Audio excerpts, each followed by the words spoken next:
और खैर मकदम में इस्तेमाल करते हैं आपका डिकोड ज़िया के इस नए एपिसोड में। आज हमारे साथ ख़ास बातचीत करने के लिए मौजूद हैं आर्मी ऑफिसर से retired captain Rajesh Pratap Singh Rathore. Sir, आपका बहुत बहुत खैर मकदम में इस्तकबाल है, बहुत बहुत शुक्रगुजार हैं आपने हमें वक्त दिया। धन्यवाद, थैंक यू, जय Hind. And I am Rajesh Pratap Singh Rathore.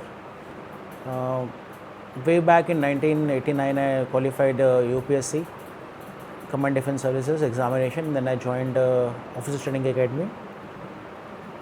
But I was OTA is meant for short service commission, so I decided to join IMA, and before joining OTA I had given one more examination, and in which my ranking was higher. So after the interview in SSB I was in the merit list to join IMA.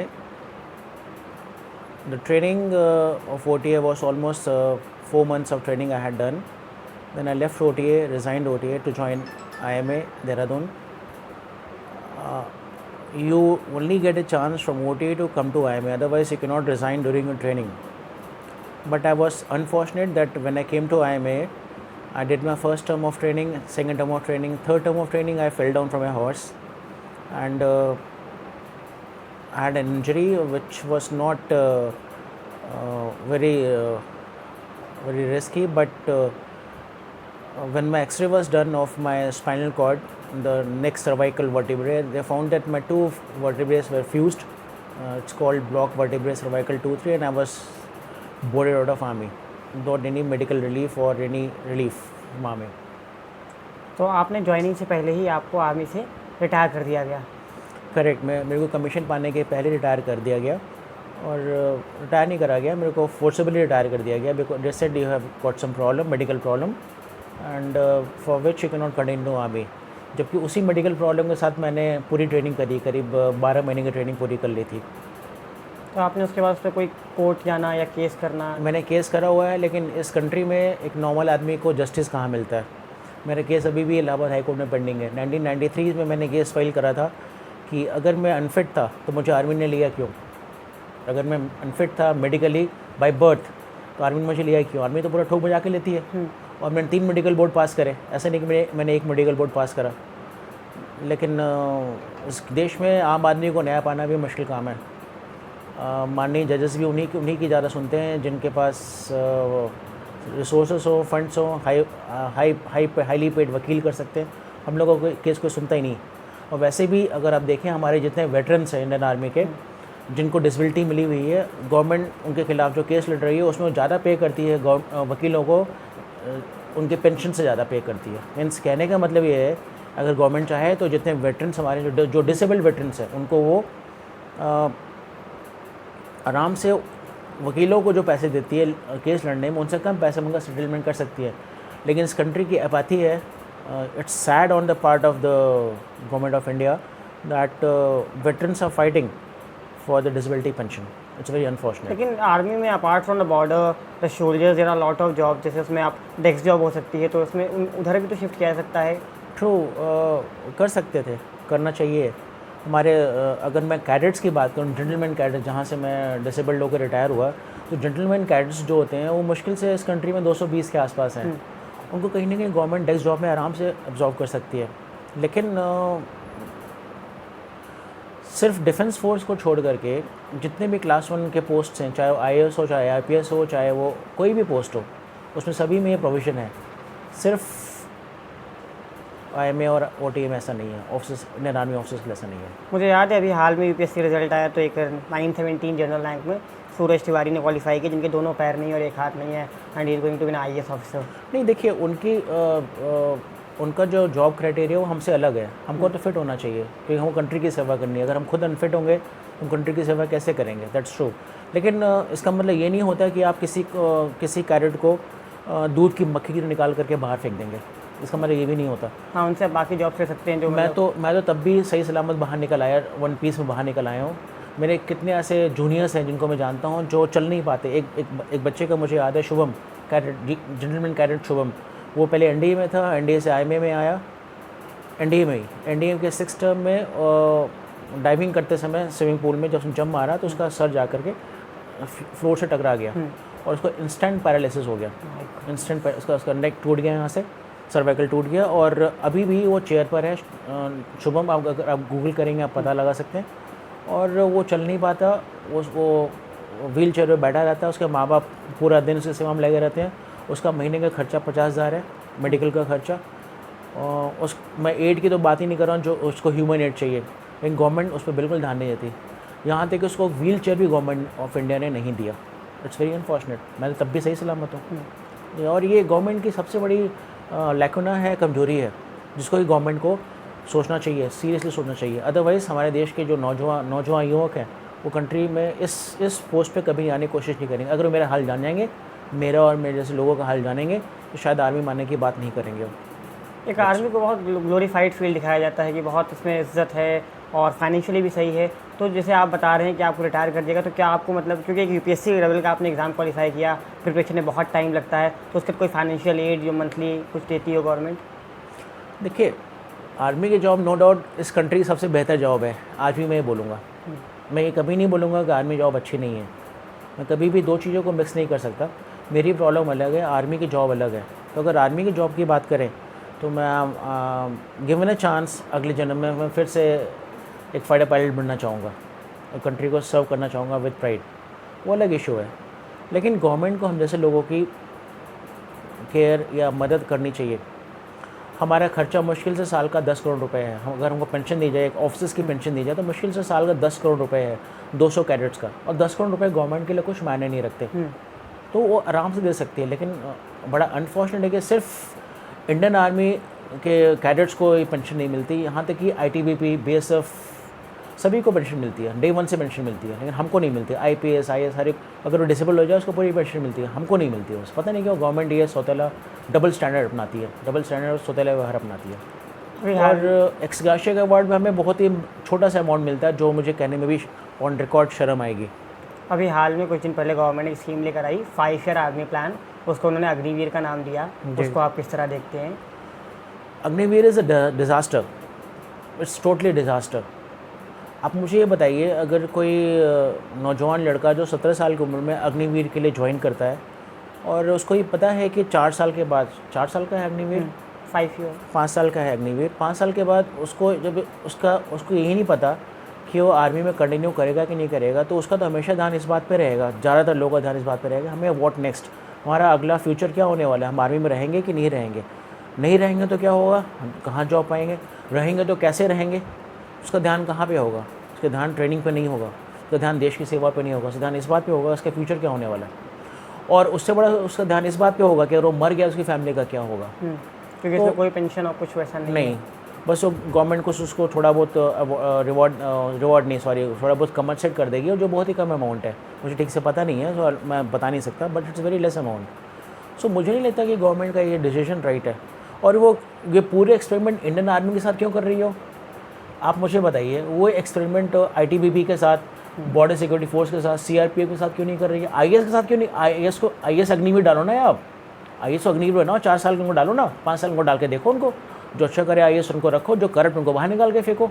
आप IAS के साथ try नहीं कर रहे, आप IPS के साथ try नहीं कर रहे, वाई यस आपको एक्सपेरिमेंट करने के लिए सिर्फ इंडियन आर्मी मिली। It's absolutely nonsense. इसके बाद एक बहुत भद्दा मजाक हुआ था, कुछ लोगों ने ये ऑफर लेटर निकाले कि जो रिटायर्ड होंगे उनको अपने वॉचमैन की वैकेंसीज निकालेंगे, वॉचमैन की जॉब देंगे या गार्ड की देंगे। ऐसा है, इट्स वेरी अनफॉर्चुनेट। मैं आपको बताना चाहूँगा, शायद आपको पूरा ना पता हो, लेकिन बड़ा अनफॉर्चुनेट है कि इंडियन सोल्जर्स जो रिटायर होते हैं, आप अग्निवीर छोड़िए, अभी उनका इंडक्शन हुआ है, वो 5 साल के बाद रिटायर होंगे।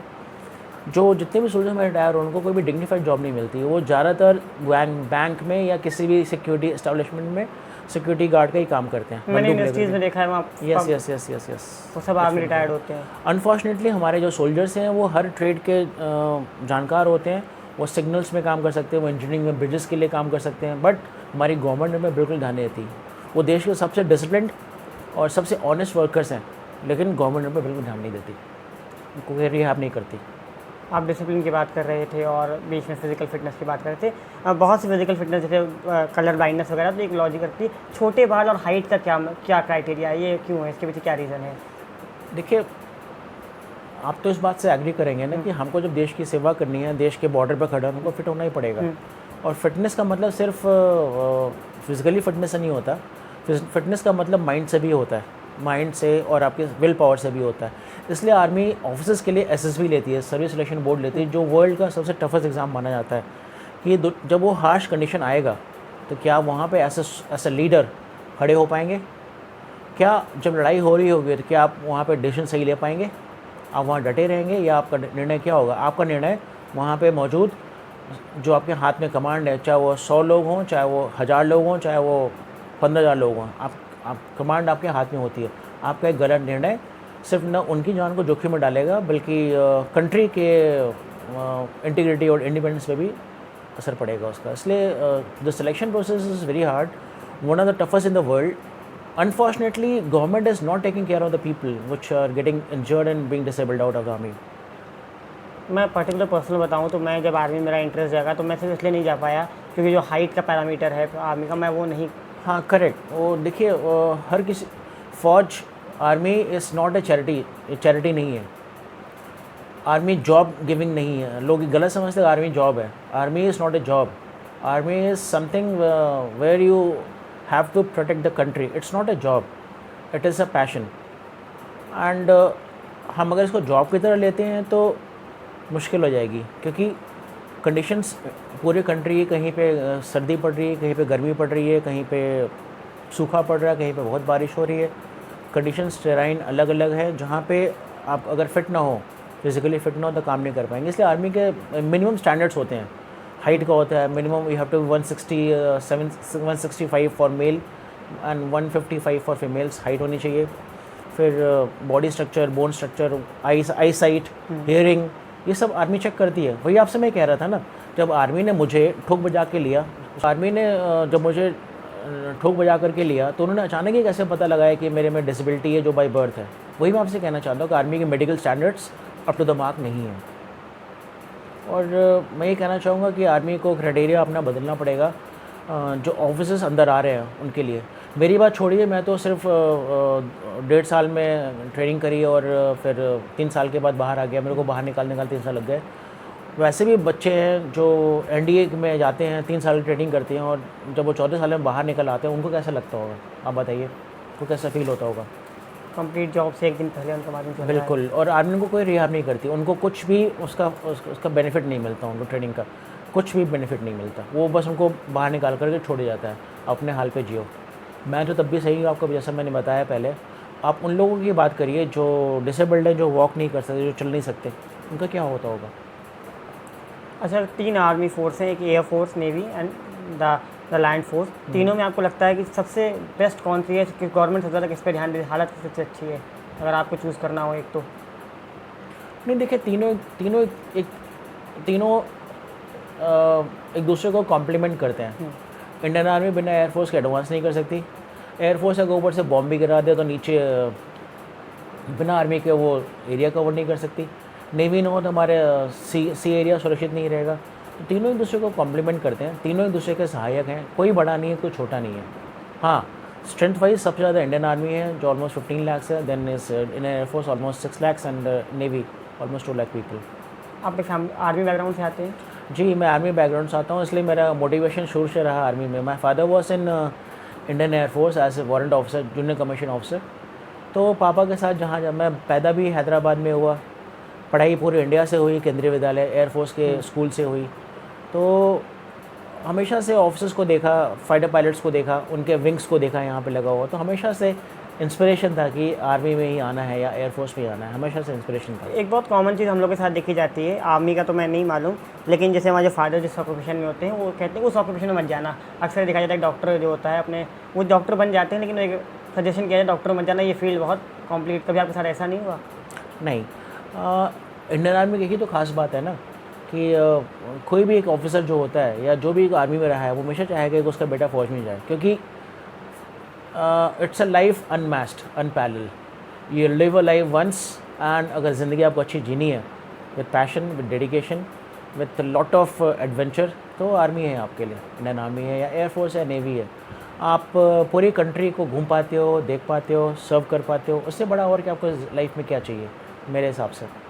बहुत से ऐसे सीनियर जो आर्मी ऑफिसर्स होते हैं किसी भी या फोर्स के ऑफिसर्स होते हैं, उनके कभी पॉलिटिशियन से रिलेशन बहुत अच्छे हो जाते हैं, या आप अगर हिस्ट्री में जाकर संजय गांधी को देखें उनके रिलेशन से, तो आर्मी और पॉलिटिशियन का पर्सनल रिलेशन होते हैं, इसको आप किस तरह देखते हैं? ये बड़ा घातक है, ये बड़ा घातक है, बिकॉज अगर पॉलिटिशियंस हमारे साथ मिक्स करने लग गए तो हम राजनीति में आ जाएंगे, हम फिर देश की सेवा कहाँ से करेंगे। इसका सबसे जीता जागता उदाहरण पाकिस्तान है।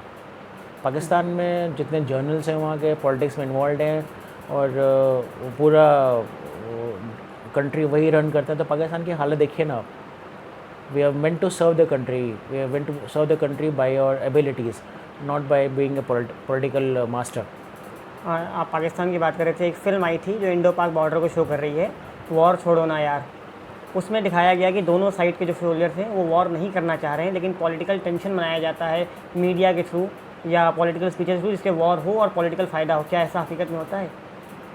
नहीं, मीडिया वॉर को नहीं प्रोपेगेट करती, पाकिस्तानी आर्मी करती है। अगर आप देखें, I think we all should be thankful in spite of a religion, whether we Hindus और मुस्लिम्स और क्रिश्चियंस और सिख्स। लेकिन अगर मुस्लिम्स सबसे ज़्यादा सेफ़ है तो इंडिया में सेफ़ हैं, इसमें कोई दो राय नहीं है। उसको छोड़िए, जितने भी सिटीज़न इंडिया में हैं वो इंडिया में सेफ़ हैं। अब पाकिस्तान की हालत देखिए, पाकिस्तान के सिटीज़न सेफ़ नहीं है, क्योंकि वहाँ पे एक पॉलिटिकल अस्थिरता है because of the Pakistani army. आप अफ़गानिस्तान की बात करिए, जैसे अमेरिकन फ़ोर्स वहाँ से गई और वहाँ पे तालिबानी आर्मी का कब्जा हुआ, वहाँ के आर्मी को तालिबानी ने मारना शुरू कर दिया और वहाँ के आज के अफ़गानी जो सिटीज़न्स हैं आज वहाँ पे सेफ़ नहीं है। तो हम एज सिटीज़न ऑफ इंडिया, क्या हमको ये बात समझ में आती है कि इस कंट्री में सेफ़ क्यों हैं हम कंट्री में सेफ़ इसलिए कि हमारी आर्मी बहुत स्ट्रॉन्ग है, हम बॉर्डर पे खड़े हुए हैं, इसलिए आप यहाँ पे अंदर आराम से कंट्री के अंदर आराम से सोच सकते हो। ये बात सोचने वाली है, बट अनफॉर्चुनेटली ये बात कोई किसी को बताता नहीं है।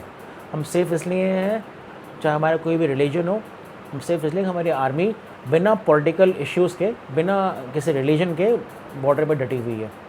जो लोग आर्मी में सर्व कर रहे हैं, जैसे आप सर्व नहीं कर पाए, उनके साथ भी बहुत सी कभी भी चीज़ें अन्याय हो जाती हैं। अभी हाल में एक केस बहुत ज़्यादा पुलवामा हुआ, इसमें सत्यपाल मलिक ने कहा कि अगर जेट्स मिले होते तो ना होता। नहीं, सत्यपाल मलिक की बात मैं उन पर ज़्यादा कमेंट नहीं करूँगा, because is learned man and ये बात उन्होंने अभी क्यों बोली? ये बात उन्होंने 2 साल या 3 साल पहले कही। उन्होंने कहा था मुझे निकाल दिया जाता, मैं एज अ गवर्नर सर्व कर रहा था। तो अभी भी तो गवर्नर है, गवर्नर होकर रिटायर हुए हो, यानी उनको ज़्यादा प्यार किससे था? अपने गवर्नर की पोस्ट से था। उनको ज़्यादा प्यार कंट्री से नहीं था। जब उनको वाइस प्रेसिडेंटशिप का उनको ऑफ़र नहीं मिला तो उन्होंने से बातें बोलना शुरू, जो मुझे लगता है तो सही नहीं है। और मुझे नहीं लगता कि कोई अपने पॉलिटिकल बेनिफिट के लिए अपने सोल्जर्स को 30-40 सोल्जर्स को बॉम्ब छोड़वा देगा। He is absolutely wrong and I don't agree with him. कोई ऐसी 5 चीज़ें जो आर्मी में ठीक हो जाए तो इंडियन आर्मी में इसको बहुत फ़ायदा हो, उससे लाइफ बहुत ईजी हो जाए। आर्मी का जो प्रमोशन है ऑफिसर्स का, वो pyramidical, it's like this, it has to be cylindrical, like any IPS who joins or IS, he gets promoted to the rank of secretary, deputy secretary and assistant secretary. But in army, most of the officers retire from the post of colonel. They don't even reach to the next post, brigadier and above, because it's pyramidal. And because of this, there's a lot of frustration into the cadre of officers. The promotion policy has to be changed, and it was being reviewed till 1982 or 83, I don't remember exact year. अब ये बंद हो गया, इसका review होना, it's called cadre review, ये होना चाहिए और कंपलसरी होना चाहिए, so that army officers with pleasure, happiness and pride country को सर्व करें। जो फिल्म्स बनी आर्मी के ऊपर, शाहरुख खान ने बनाई या बॉर्डर बनी, क्या ये आर्मी के रियल कंडीशंस या रियलिटी को रिफ्लेक्ट करती हैं, या एक ड्रामेटिक फिल्म ज़्यादा है ये? नहीं, ड्रामेटिक फिल्म तो है, लेकिन दिखाना भी ज़रूरी होता है। Like Uri was also totally dramatic picture, does nothing to with the reality.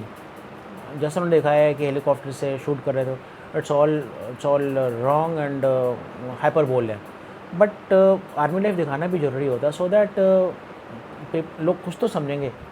हमारे कंट्री में लोगों को अभी ये नहीं पता होगा हमारा चीफ ऑफ द स्टाफ कौन है, चीफ ऑफ आर्मी स्टाफ कौन है, एडमिरल कौन है हमारा, एयर चीफ मार्शल कौन है हमारा। तो पिक्चर हमारे काम भी आती हैं, हमको ग्लोरीफाई भी करती है आर्मी को। लाइक अगर आपने लक्ष्य 2 की होगी, लक्ष्य was very inspiring movie and very truthful movie. ऐसे एक्चुअली बननी चाहिए। I appreciate such kind of movies.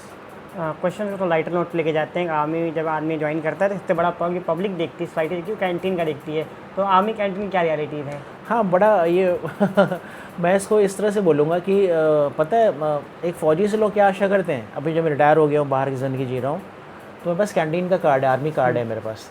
तो लोग पता है क्या आशा करते हैं कि सर के पास चलते हैं, सर हमें कुछ दारू दिला देंगे, फ़ौजी दारू सस्ते में दिला देंगे। तो हमारी दोस्ती भी अनफॉर्चुनेटली यहीं तक सीमित होती है कि यार हमको ये दारू दिला सकता है, हमको कैंटीन से सामान दिला सकता है। वो ये नहीं सोचते कि इसने कंट्री को सर्व करा है, तो let us respect this person. है ऐसा है, और सही नहीं है। It's not we are not meant to give liquor and things from canteen to the civilians, you know, and I don't do it also. लेकर और आर्मी क्या कनेक्शन है? वहाँ सर्व किया जाए, इसमें क्या रीज़न है? लिकर इसलिए देते हैं कि हाई ऑल्टीट्यूड्स पे ब्लड सर्कुलेशन के लिए अल्कोहल सही रहता है, इसलिए देते हैं वो। मैंडेटरी होती है लेना कि आपकी बाई चॉइस है? It is not mandatory, it's just a choice. लेकिन ये इसलिए होता है कि सो दैट बॉडी की वार्मथ बनी रहे और आप थोड़ा सा लाइटर नोट पे अपने रात को आराम से चैन की नींद सो जाएं अगर आप लेते हैं तो। और उसका कोई खास वो नहीं है। जो नए लोग अब आर्मी में जाना चाहते हैं उनको आप क्या एडवाइस या टिप्स देना चाहेंगे? See, it is not a job, it's a passion. Army life, to joining army as an officer or a soldier, it's just a passion. It's not a job. जो उसको जॉब समझ के आ रहे हैं वो बड़ी गलती कर रहे हैं। दूसरा, मैं आज भी कहूँगा कि army life is elite life. Elite in the sense आप कंट्री की सेवा करते हो with pride and honour, with uniform. आपको डिग्निटी मिलती है यूनिफॉर्म से जो कहीं नहीं मिलती है आपको। Uniform gives you the unique identity. और तीसरा, जो आपके जितने भी एडवेंचर हैं आप उसको आर्मी में पूरा कर सकते हो। एंड ये कहने की बातें ही, it goes without saying that you are serving the country, you are serving the country with honour, जो किसी को मौका नहीं मिलता सर्व करने का। अभी पीछे वर्ल्ड कप के बाद महेंद्र सिंह धोनी को एक आर्मी की ऑनरी पोस्ट दी गई। उनको सर्व किया कुछ महीनों तक। तो अगर ऐसे जैसे जो सेलिब्रिटी हैं, स्पोर्ट्समैन हैं, उनको आर्मी की पोस्ट देके क्या इससे कुछ फ़ायदा होता है, ग्लोरीफाई होता है, लोग अट्रैक्ट होते हैं? Yes, Mahendra Singh Dhoni has given the rank of Lieutenant Colonel in TA. TA is Territorial Army. It's an honorary post।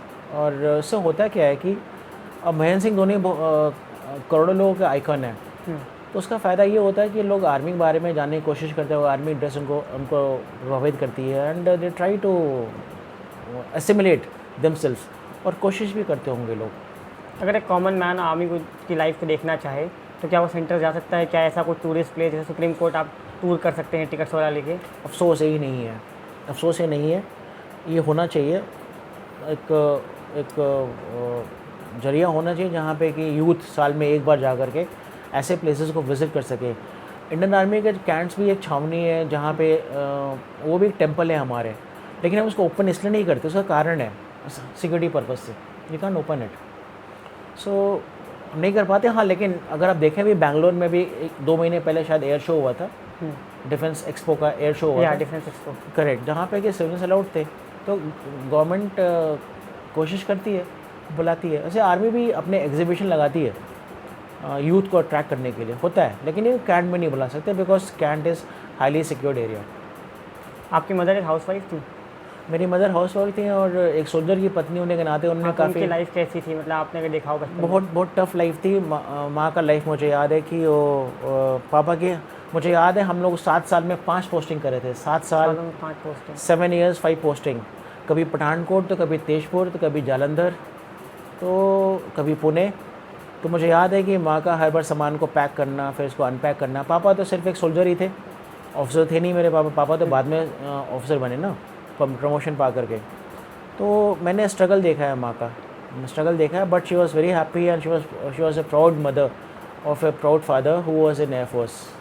आप कभी बॉर्डर के उस पार के सोल्जर से मुलाकात हुई आपकी? नहीं, मैंने कभी उनसे मिला नहीं। अभी 10 दिन पहले हम लोग ड्रोन्स डेमोस्ट्रेशन के लिए गए थे। उन जगह का नाम नहीं ले सकता सिक्योरिटी पर्पज़ से, लेकिन हम जहाँ गए थे, हम ड्रोन्स, आर्मी को ड्रोन सप्लाई करने की बात कर रहे हैं। अच्छा, जो रेकी करेगा, रेकी हम we are into big thing, you know, like कभी मैं इसको डिस्क्लोज नहीं करना चाहता बिकॉज अभी हमारा अभी प्राइमरी काम चल रहा है। But we had gone for the drones demonstration for ministry of defence and जहाँ हम थे वहाँ से चाइना बॉर्डर पहाड़ के उस पार था। Air distance, crow distance was just 5 kilometers. So हमने अपने पोस्ट देखा जहाँ हमारे सोल्जर्स बैठे हुए थे, और टेम्परेचर उसमें माइनस, रात को -2 हो जाता है, दिन में जून प्लस जून के महीने में, करेक्ट, अभी 10 दिन पहले रात में -2 हो जाते हैं और दिन में it comes to +14 something like this. तो मैंने उनकी वो हार्डशिप देखी, स्ट्रगल देखी और उनका डेडिकेशन जज्बा है वहाँ पे बैठे हैं, इसलिए सुरक्षित इंडियन वर्ल्ड बहुत बड़ा है, प्लेस तो कुछ वहाँ नहीं है। हम लोग को देखने का मौका नहीं, बिकॉज हम आउटपोस्ट ऐसे we can't outpost not allowed to go, but पता ही है हमारे सोल्जर्स बैठे हुए हैं, कहते हैं tell them of us that we give our today for your tomorrow. So वो हैं तो हम हैं, वो नहीं तो हम नहीं। हाँ, थैंक यू वेरी मच हमसे बात करने के लिए। इस एपिसोड के लिए बस इतना ही। आपसे फिर मिलेंगे अगले फ्राइडे शाम 7 बजे। तब तक के लिए शब्बा खैर। Like, share and subscribe the inside life of my student who has been a very diligent and honest one. So please do this.